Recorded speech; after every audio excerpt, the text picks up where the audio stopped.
It's time to bust out your cassette players one more time and grab your Space Rat microphones. We couldn't help but wonder, with all the excitement around the upcoming sequel, that it'd be really cool to see the Guardians team up with superheroes who aren't the Avengers. Hit that like button and don't forget to subscribe for more out-of-this-world content from CBR.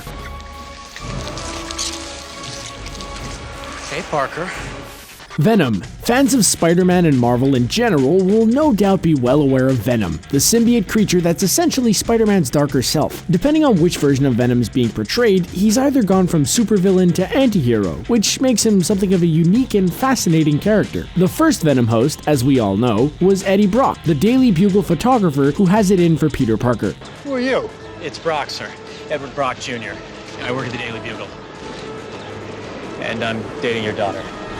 He becomes bonded with the alien symbiote and becomes Venom, the web-swinging creature. So, why should a being as complicated as Venom join up with the Guardians? Well, a few reasons. One is that the alien symbiote comes from outer space. The Guardians may know of its origins, or may want to study it, so having Venom nearby would give the misfits hands-on access to the data. Eddie Brock or Flash Thompson may want to know more about the Venom symbiote to understand it more, so they head to space and discover a whole new world to explore and protect in their own special way. There are a lot of unknown variables out there, and Venom's symbiote may be the only thing that can help when it comes to these crazy galactic issues. Another reason would be just seeing Venom interacting with the team, most specifically with Drax. Both are bastions of strength and prowess, and seeing them trading insults, threats, and otherwise resisting killing each other would be quite interesting to witness. Plus, getting Venom out of New York would definitely be a fresh and unique spin on things, so sending the symbiote back to where it came from with the host on board would be a thrill to see. Couple that with the Guardians, and you have yourself quite the story in the making.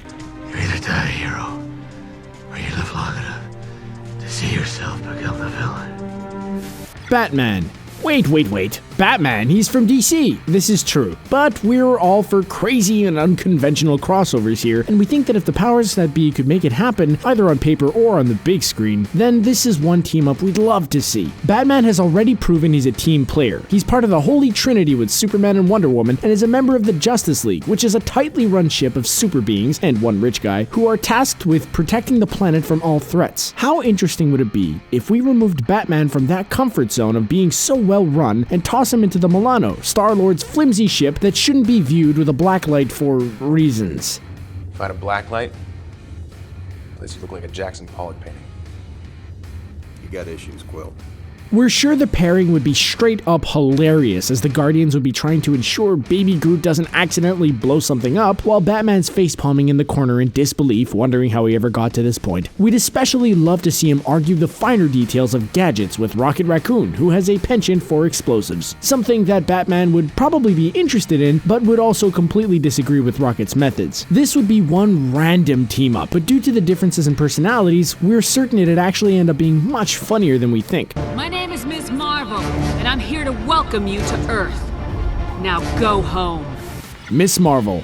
Originally designed to be the female version of Captain Marvel, Miss Marvel has grown in popularity over the years and has certainly become her own lady. With a place in the MCU and a feature film on the horizon, fans are about to have a new superhero to cheer for. As we know from the first Guardians film, the Kree are very much a thing in the MCU. This is the Kree. They're born ticked off.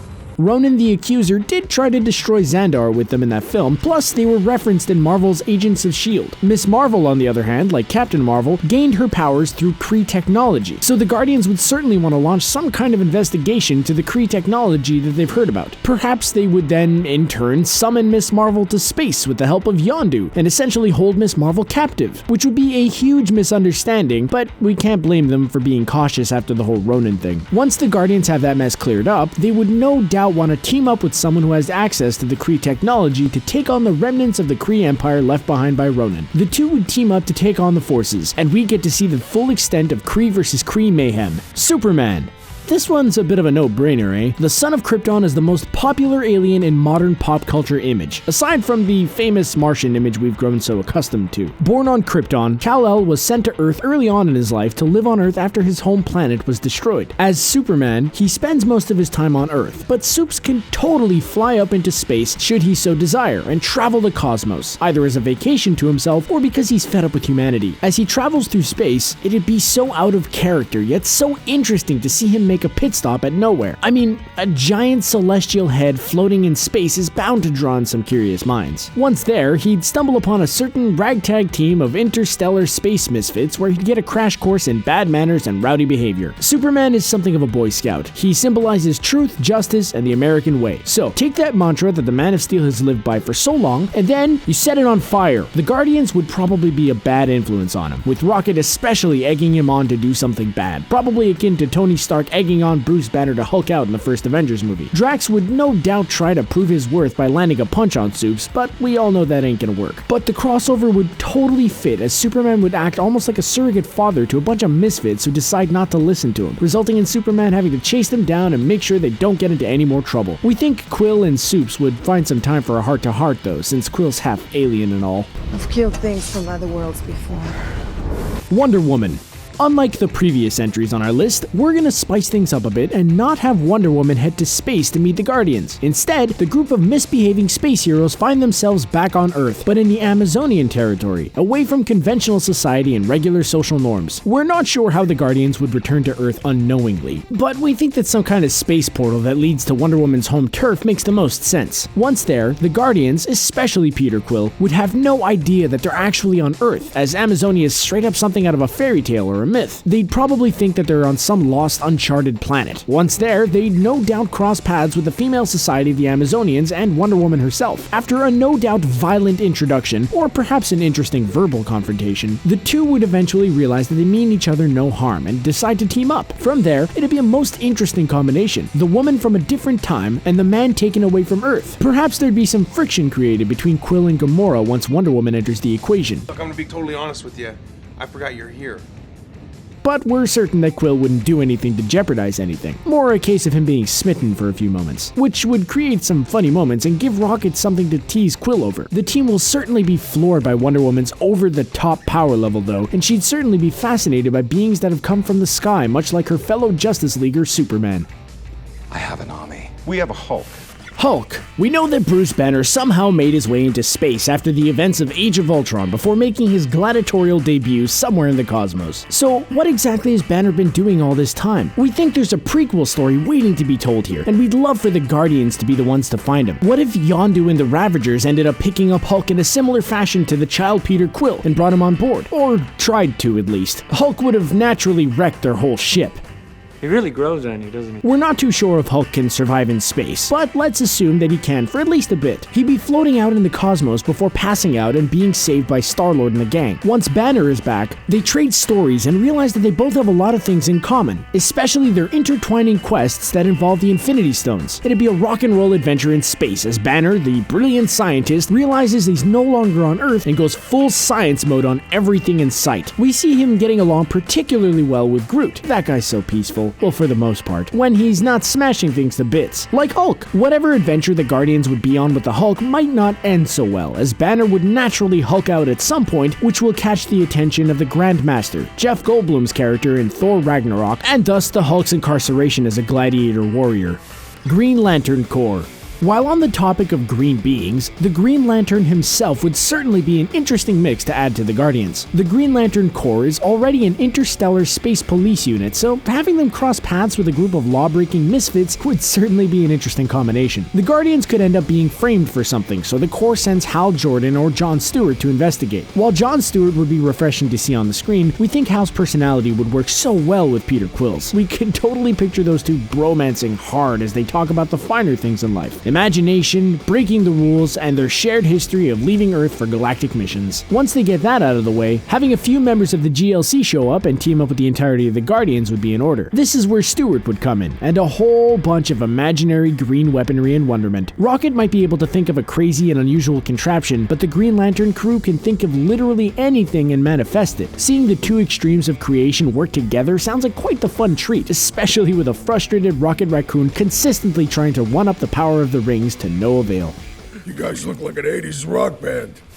Fantastic Four. One of the original Marvel superhero teams, Fantastic Four would be so at odds with the Guardians that they'd somehow be a perfect fit. As we all know, the Fantastic Four were a group of scientists who went up into space and were ultimately transformed into the super beings that we know today. So what if Team Science ended up meeting up and working with Team Misfit? We imagine a lot of arguing. Can you imagine Star-Lord and Mr. Fantastic actually working together efficiently? It's not an easy thing to ponder. Drax and the Thing though, that's where the magic would be. Drax would no doubt be insulting the giant piece of man-rock the entire time and claiming that he'd be able to kill him somehow, while Ben Grimm would no doubt be fuming on the inside and thinking of ways to take Drax out. Human Torch and Rocket would no doubt be the rock and roll duo we've all been waiting for, but Torch may have to keep a certain distance away from Baby Groot. We don't want him burning up anytime soon or anything. He's only just got back after all, and he's somehow really adorable. Invisible Woman and Gamora would be an interesting duo, one being from Earth who understands everything Quill talks about, and she may serve as an Earth tutor for Gamora to help understand the culture Quill's always talking about.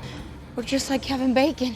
When danger strikes though, the combined powers of the Fantastic Four and the, well, let's call it the willpower and determination of the Guardians would prove to be one heck of a fun ride for diehard Marvel fans. Thor.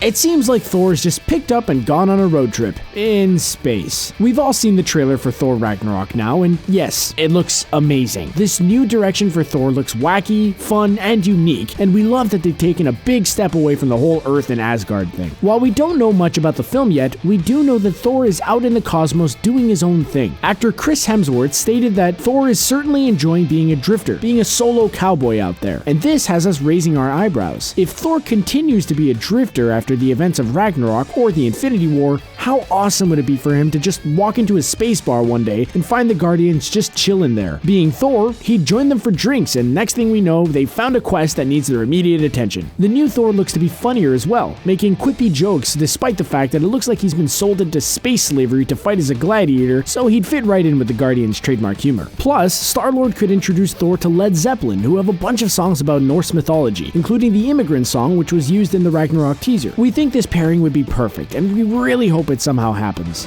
Go Web! Fly! Up and away, Web! Spider-Man. As Spider-Man prepares to swing back into theaters, we can't help but wonder what it'd be like if he were to join forces with a certain team. No, not the Avengers, although he did just get confirmed for Avengers 4. Instead, how cool would it be to have Spider-Man make his way to space to work with the Guardians? We already know that Peter Parker and Star-Lord have at least one scene together in Avengers Infinity War, so having Parker go to space on a science project of sorts with the team would be awesome. Let's be honest, he'd be geeking out the whole time. I snuck in because I love science. From poking Groot to looking at Rocket's toys, Parker would be in heaven, plus he'd be in space. In Spider-Man Homecoming, Parker spends a lot of time with Tony Stark, so it's not out of the realm of impossibility that Spider-Man Homecoming 2 sees him team up with another Avenger. We've become so accustomed to seeing Spider-Man in New York that it might be really awesome to see him swinging around nowhere, at least for a bit. Another interesting option would be to have Star-Lord return home to Earth and spend some time with Peter Parker, catching up on all the pop culture and fanboying over the retro stuff. Just make sure that Star-Lord doesn't listen to modern pop radio. He might be in for a shock. Which being or team should join up with the Guardians of the Galaxy? Should DC and Marvel ever team up on the big screen? Would a Thor and Guardians crossover film be the best thing ever? Sound off in the comments below. And if our list put a giant Groot-sized smile on your face, then hit that like and subscribe button for more sweet, sweet content from CBR.